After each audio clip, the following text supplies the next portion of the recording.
História de Estevão, o mártir da fé cristã. O ano era aproximadamente 33 d.C., na cidade de Jerusalém. A comunidade cristã estava crescendo rapidamente, mas enfrentava desafios internos e externos. Estevão, cheio de fé e poder, desempenhava um papel vital na distribuição justa de alimentos entre os membros da igreja. Estevão é conhecido como o primeiro mártir do Novo Testamento e sua história está registrada no livro de Atos dos Apóstolos, no capítulo 6 e 7. Ele foi um dos 7 homens escolhidos para servir às mesas, garantindo que a distribuição de alimentos entre os cristãos em Jerusalém fosse justa. Além disso, Estevão era cheio de fé, graça e poder, realizando milagres e grandes sinais entre o povo. Atos 6, 8, 10, NVI, Estevão, cheio de graça e poder, fazia grandes maravilhas e sinais entre o povo. Mas surgiram alguns membros da Sinagoga dos Libertos, composta por judeus de Cirene e de Alexandria, e das províncias da Cilícia e da Ásia.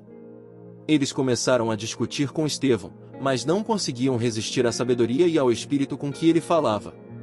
Então o sumo sacerdote perguntou: essas acusações são verdadeiras? Estevão respondeu: irmãos e pais, ouçam-me. O Deus da glória apareceu a nosso pai Abraão enquanto ele ainda estava na Mesopotâmia, antes de viver em Harã. E disse-lhe: deixe a sua terra e o seu povo e vá para a terra que eu lhe mostrarei. Então ele saiu da terra dos caldeus e foi viver em Harã. Depois da morte de seu pai, Deus o trouxe para esta terra, onde agora vocês vivem. Não lhe deu nela propriedade alguma, nem mesmo um pé de terra. Mas prometeu dar-lhe posse dela e também a seus descendentes, embora na época Abraão fosse sem filhos. Disse-lhe Deus que seus descendentes seriam peregrinos em terra estrangeira, e seriam escravizados e maltratados por 400 anos. Mas eu julgarei a nação que os escravizar, disse Deus, e depois eles sairão e me prestarão culto neste lugar.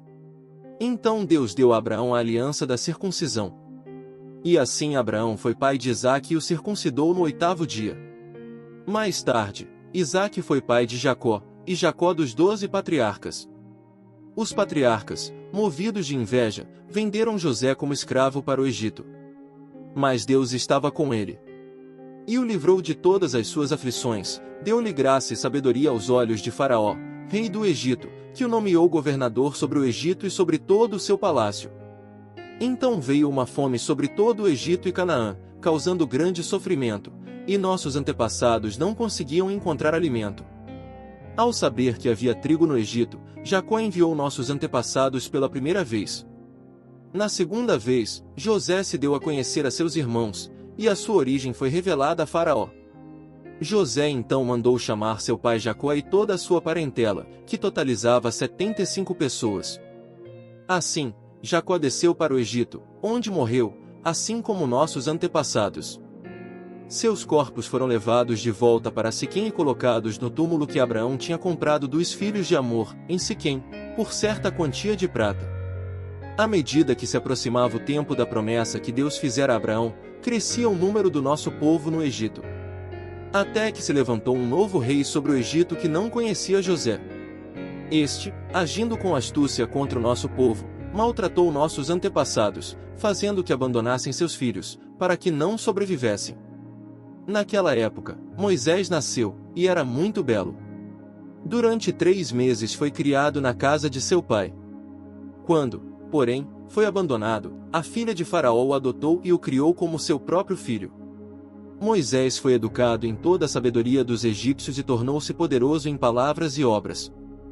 Quando completou 40 anos, resolveu visitar seus irmãos, os israelitas. Viu um deles sendo maltratado por um egípcio, por isso foi em defesa do oprimido e vingou-o, matando o egípcio. Ele pensava que seus irmãos entenderiam que Deus os estava usando para libertá-los, mas eles não entenderam.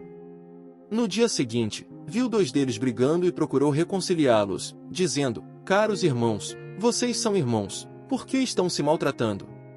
Mas o homem que maltratava o seu próximo o rejeitou, dizendo: quem o estabeleceu governante e juiz sobre nós? Você quer matar-me como matou o egípcio ontem? Quando ouviu isso, Moisés fugiu e foi viver como estrangeiro na terra de Midian, onde teve 2 filhos. Depois de 40 anos, um anjo apareceu a Moisés no deserto do Monte Sinai, na chama de uma sarça ardente. Vendo aquilo, ficou admirado com o espetáculo. Aproximando-se para observar, ouviu a voz do Senhor, dizendo: Eu sou o Deus dos seus pais, o Deus de Abraão, de Isaque e de Jacó. Moisés tremeu de medo e não ousava olhar. Então o Senhor lhe disse: Tire as sandálias dos pés, porque o lugar onde você está é terra santa. Sim, tenho visto a opressão do meu povo no Egito, tenho ouvido os seus gemidos e desci para livrá-lo.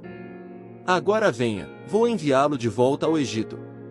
Este Moisés, a quem eles rejeitaram, dizendo: Quem o estabeleceu governante e juiz, foi enviado por Deus para ser governante e libertador, por meio do anjo que lhe apareceu na sarça.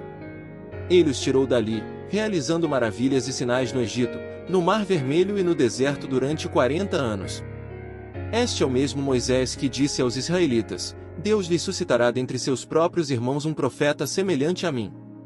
Ele esteve na congregação no deserto, junto com o anjo que lhe falava no Monte Sinai e com os nossos antepassados, e recebeu palavras vivas para transmitir-nos.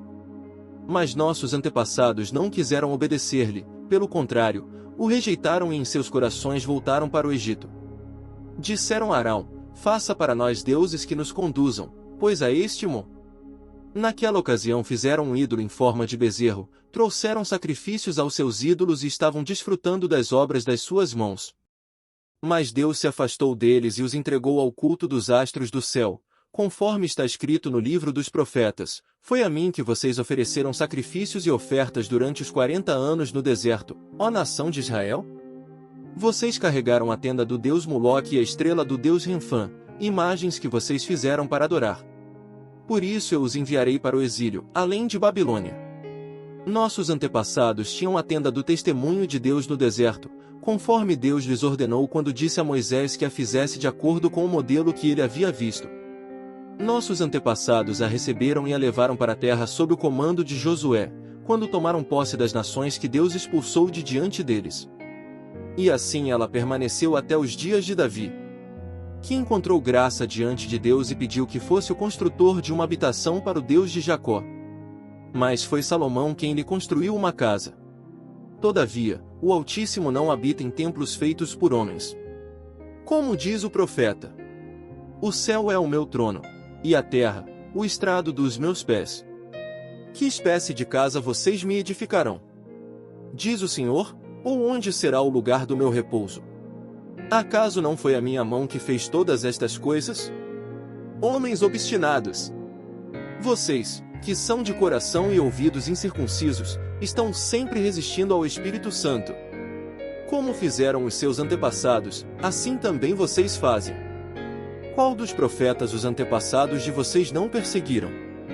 Eles mataram os que anteriormente anunciaram a vinda do justo, de quem agora vocês se tornaram traidores e assassinos. Vocês, que receberam a lei por intermédio de anjos, mas não a obedeceram. Ao ouvir isso, eles ficaram furiosos e rangeram os dentes contra ele. Mas Estevão, cheio do Espírito Santo, olhou para o céu e viu a glória de Deus e Jesus de pé à direita de Deus. Vejo o céu aberto, disse ele, e o Filho do Homem de pé à direita de Deus.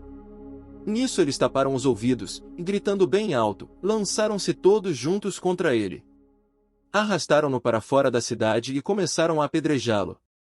As testemunhas deixaram suas capas aos pés de um jovem chamado Saulo. Enquanto apedrejavam Estevão, ele orava: Senhor Jesus, recebe o meu espírito. Então caiu de joelhos e gritou: Senhor, não os consideres culpados deste pecado. E, tendo dito isso, adormeceu. Estevão era um homem cheio de graça e poder, dedicado a servir a comunidade cristã em Jerusalém. Sua vida era marcada por milagres e sabedoria, mas também enfrentou oposição da sinagoga dos libertos.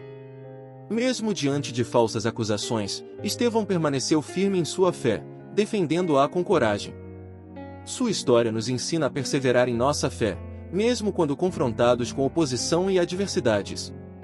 Estevão não apenas pregou a mensagem, mas também viveu de maneira coerente com ela, sendo cheio do Espírito Santo. A mensagem central para os cristãos do século XXI é a importância de manter a fidelidade a Cristo, mesmo em tempos difíceis. Assim como Estevão, Somos chamados a ser cheios do Espírito Santo, a permanecer firmes em nossa fé e a perdoar aqueles que nos prejudicam.